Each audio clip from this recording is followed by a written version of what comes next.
Hi everyone and welcome to my kitchen. My name is Camilla Hamid and I am a cookbook author, TV chef and home economics teacher. Today is Swedish National Day and there is no Swedish National Day without a delicious strawberry cake. And the first thing I'll do is to cream together room temperature butter with granulated sugar. Now that is what I call a really creamy batter. And now we will add the eggs, but only the egg yolks. When you mix in the egg yolks, you do not want to mix too much. Only until the egg yolk is well incorporated into the batter and then you stop. Now it's time for the next egg yolk.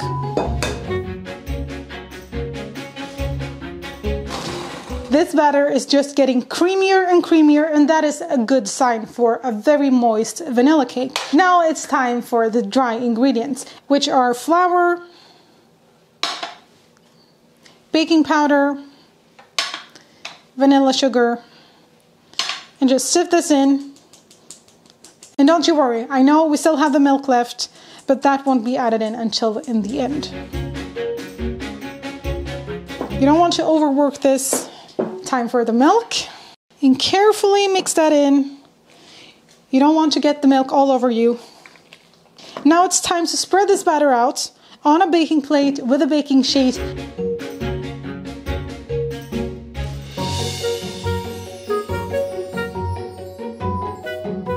The egg whites are already prepared, so I will just whisk it until we get a firm foam, and then I will add in the sugar little by little while I whisk all the time.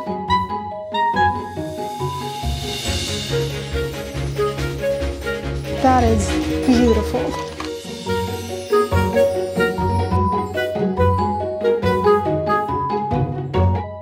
And before I put this beauty into the oven, I'll just sprinkle it with flaked almonds. This will give the cake that extra crispiness and texture that will make everyone love this cake. If you are allergic to almonds, you can of course exchange it with anything else that gives the cake crispiness, anything you like that becomes crispy in the oven. Now it's time to bake this cake base on 150 degrees for about half an hour in the middle of the oven. My cake base is done, and as soon as it came out of the oven, I cut it in half because this cake is a 2-layer cake. And while the cake base is cooling down, I will be making the filling. I love to put some cream cheese in my filling to give it some extra fullness and to also make it a little bit more stable because I love to put a lot of filling in my cake. And the first thing I'll do is to cream together cream cheese and whipped cream.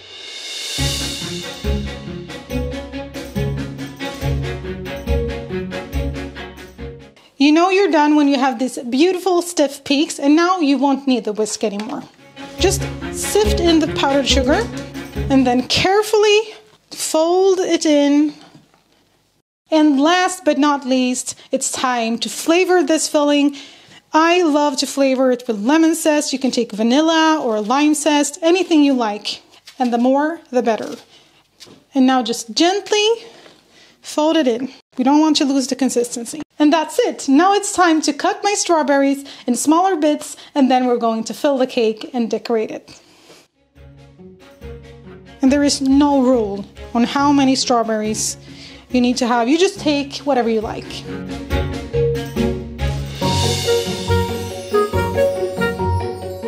Most of my strawberries are cut. I saved some of them to decorate with later, but now it's time to fill the cake. And put it on different places on the cake base because the meringue topping is very fragile, and if I put everything on one plate and just scrape it out, I will mess it up. And then you can take a spoon or spatula or whatever you have and just spread it out in an even layer. Beautiful. Okay, so now we'll take some of the strawberries and just spread them out on the cake base like this. And you can be as generous as you like. If you ask me, the more strawberries, the better. Now it's time for the second layer. This is the hard part. I don't want this to mess up. Oh my God, I'm so happy I got it off the baking sheet. You can press down a little bit since we have an uneven layer underneath. And then you just put on the rest of the filling.